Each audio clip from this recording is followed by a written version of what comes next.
Yeah, so we're just on our way up now to the moor. We're following Richard Utting for the start of our long-range training day. Now this training day is in preparation for a trip we're doing very shortly to Azerbaijan, hunting up in the mountain for tour, like a large mountain goat. And the weather's not really been kind to us, but it shouldn't really make any kind of difference to what we're doing. So the whole point of the day really is to get a baseline for the ballistics, how our rifles perform at distance, because there could be some quite long range shooting at this. And we just really want to make sure the equipment's performing how it has to do when we're out there in the wild there.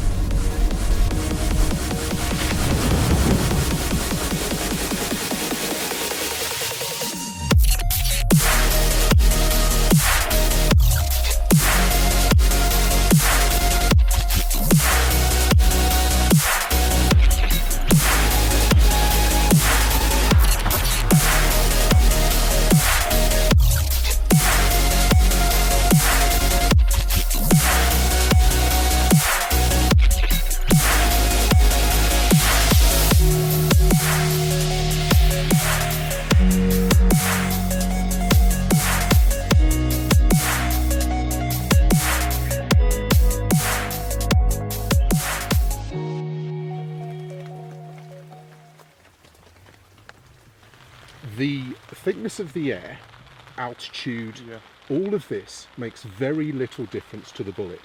Plus, it doesn't change very much during a day.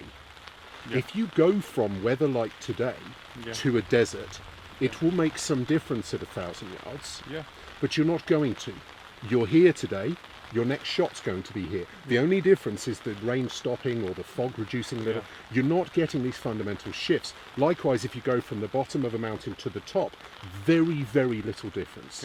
There are much greater factors at play that are misunderstood. And weather is one of these, frankly, red herrings. Furthermore, it's very difficult to measure in the scheme of things. I can measure the spin of the earth by going tap, tap, done. And the movement of the earth is done in 3 seconds. Now, pressure or density, altitude, whichever metric you use for it, you need a special meter. You've got to factor in altitude if you don't understand the various types of pressure. There's Celsius, there's Fahrenheit. You need a special meter to measure the humidity. This is getting into the area of being a big fat time thief and a waste of time that you could be using doing something useful, like looking if the wind has changed or whatever, or the angle. What's interesting is powder temperature, because that's tucked under weather. So to give you some idea, and this depends entirely on the ballistics of the gun, but if you went from a desert to a bog, which you're not going to, but if you did today, it might be worth 3 inches at 1,000 yards. Going from Bisley to Scotland, yes, there's a minute in it, could be more, but the altitude of the two is probably worth, and I'm guesstimating because things change, the weather's changed, but essentially it might be worth, out of our 10 inches at 1,000 yards, it might be worth half of 1 inch. So we're missing 9 and a bit inches. Where are they? They're not from the altitude. One of them is a gyroscopic effect that's only recently been discovered, which I'll explain. It's to do with the prevailing wind. And the other that's often misunderstood is powder temperature. Now, some of the best apps have this. You'll know at 35 degrees your bullets seem high. I have that. And on a cold day they're low. What is interesting is the scale of this is many times greater than the environmentals per se. The temperature to do with thickness of the air under the environmental section, under the weather section of the app, is essentially irrelevant. But then the little temperature box next to powder is worth 2 foot at 1,000 yards from one day to the next. And if you go from Norway to Croatia hunting, your rifle's going to be so hot it's going to ruin your day. Likewise, the military boys, when they deploy to a hot country, their mags are baking in the sun in metal ammo boxes. Their speeds are hundreds of feet per second high, which equates, if we use our 1,000 yards as our sort of benchmark, you could be feet high. not inches. So weather's a bit of a red herring. Climbing from the bottom of the mountain to the top of the mountain is a bit of a red herring, but the temperature of the bullets is fundamental, and that varies when you get out of the car. You could be in a 25 centigrade car because it's nice and warm in the car. You get out, you think you're being clever, so you put the fact that it's snow on the ground, -2 in the weather section, but you haven't informed the app that the bullets are going to be going fast when you get out of the car because it's 25 degrees, and then 10 minutes later they're going to be ambient, which is -5 degrees or whatever, and they're going to have slowed right down. So the moment you get out of the car, you see an enormous amount of vertical shift.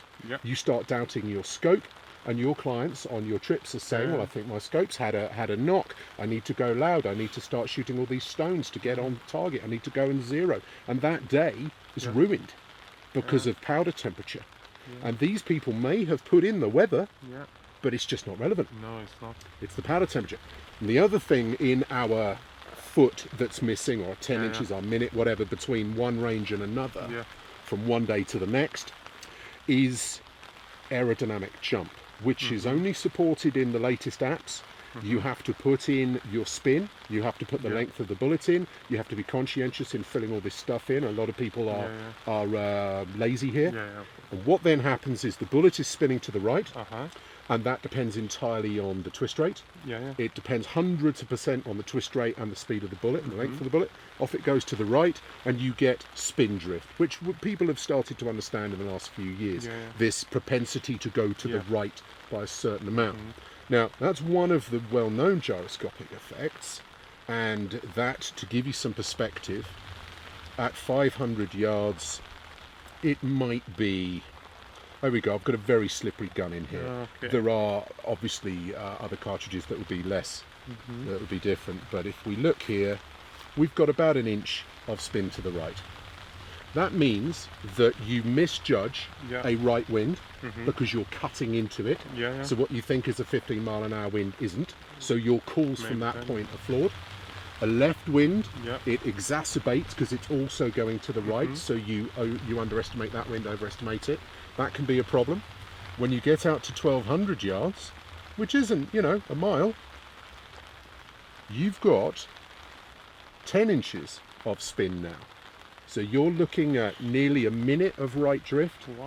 When you turn around and the wind is the other way, you're going to cut in another minute that way. So you've got a 2-minute problem, just about, and you're only at 1,200 yards with a slippery gun. It could be twice that with a pull gun. So that's spin, and I think that's fairly well known. But aerodynamic jump creates vertical, and that is huge. If you've got a 15-mile-an-hour right wind, and you are at Bisley, you get your 1,000-yard dope and you write it down. Into that is hardwired the aerodynamic jump from the bullet surfing up that right wind, and it is not a small amount.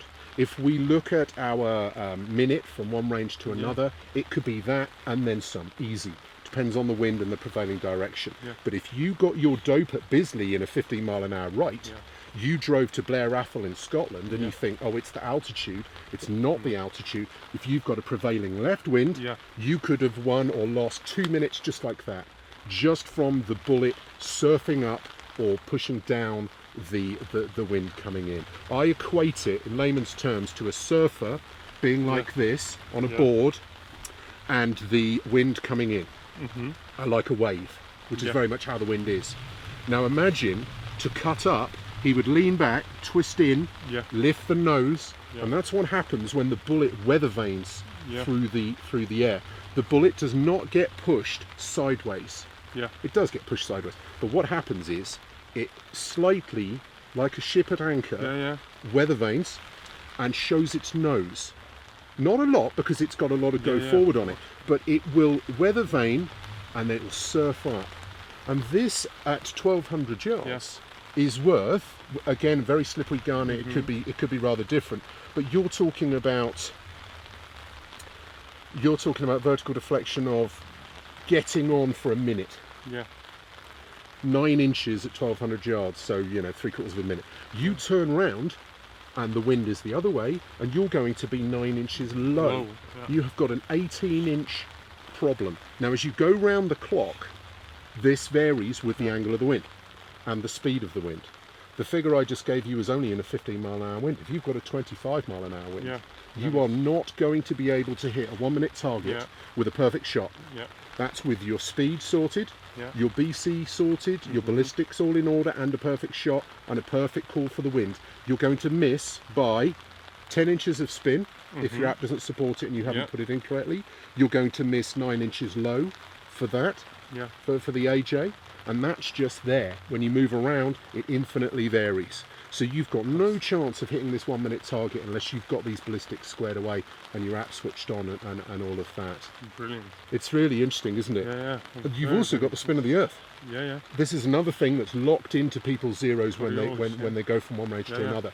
The weather's made half an inch of difference. They've got, well, could be 9 of AJ. They could have 8 of temperature variation from their bullets doing 3,000 one day and 3,075 on another day. That could be many inches there. And you've also got the fact that the target is moving. My 1,200 yard down there doesn't take long to measure. You're looking at 5 inches of right correction. So my target has moved half a minute by the time the bullet gets there. Now, if I point somewhere else and the earth is spinning in a different direction, it'll go another way. I can't predict that on a fag packet. It has to be done with proper ballistics. And it's not necessarily particularly time consuming. And what I tend to teach is you put the density altitude in, which these modern meters will give you to sort out the air. Because the thing with the weather is it does inform the speed of sound quite a bit, and that's actually more relevant than the thickness of the air per se, in that the speed of sound varies quite a lot. And when we're talking about ELR shooting, and ELR I think depends on when each gun goes transonic, and that's very different depending on the cartridge at hand, but when that happens, we need to know exactly where the speed of sound is today, and it's very different in a bog from a desert. So you do need to put the weather in, you just don't need to obsess about it shot by shot. So I would put the DA in and then concentrate very much on the powder temperature to make sure our carefully chronographed and tied to temperature readings are going to be extrapolated by the app to give exact temperatures today.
Stop, Azerbaijan. Yeah.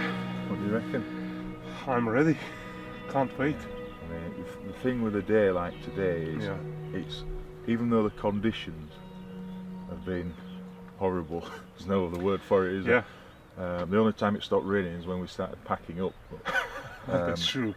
Consistently hitting 10-inch size targets at 920 yards. You know, bang, bang, bang, not a problem at all, as if we could have done it all day. I mean, obviously, when we're over there, we're not going to be doing that, but you never know if you end up with a wounded animal or anything like that, and you have to follow it up, you just don't know what's going to happen. Exactly. So, but also the way of zeroing it, you know, completely different to anything I've done before. I just feel like I got so much out of it. The way it comes across as well doesn't make you feel like you're an idiot because you don't know any of it. You know? And I've shot for years and years. Obviously you've shot for years and years, but I do honestly think that I've come away and I've actually learnt something tangible and something that I'm actually going to adopt myself. I feel the same. Put into things. So it's, yeah, couldn't be better. And to Yeah. be honest, I honestly don't think we'd have learnt as much. Yeah. We'd have probably had a less miserable time, but I don't think we'd have learnt as much if we'd have had cracking weather, stone cracking the flags, you know. Just because the weather's been as bad as it can, it could be a bit like this over there, you know. At least we know the equipment and everything that we've got. I mean, we've got to test some, Yeah, you know, exactly. quite a few of our new products. Obviously, the Blazer's performed as well as it always Yeah. does. Schmidt and Bender, well, what can you say about Yeah, Schmidt and Benders? exactly. You know, it's always going to work well. Exactly. So I'm suited with it, really. Yeah. I'm really No. happy that we did this, because thing is, I feel really confident actually up to 1,000 without any problems, and I'm really happy that my ballistics on the phone are following my ballistic curve Yeah. of the bullet. Dead It's on. just, it really is, and now I know how to work it properly. You know? Yeah, exactly. Finally, I learned that Yeah, too. that's I mean, the it's thing. some So- new software for me as well. Yeah, And the thing is, normally I shoot very often from the backpack, right. but this time I was using mostly, I mean, bipod all the time, just to be sure that from the soft soil or surface and hard surface there is no affection on the bullet. Yeah, yeah. It doesn't. Like you say, yeah, I think you touched on it Effect. there. The confidence that you get going into a big trip like what we're going Yeah, to. exactly. You need that, don't you? You need to be going in not thinking you've got any doubt whatsoever on your equipment or your ability. Exactly. Yeah. And now, I mean, after today with Richard, it's just, well, I've got no doubt. I think we're going to do the business. Exactly. Hope we do. Yeah, definitely. Yeah. Definitely.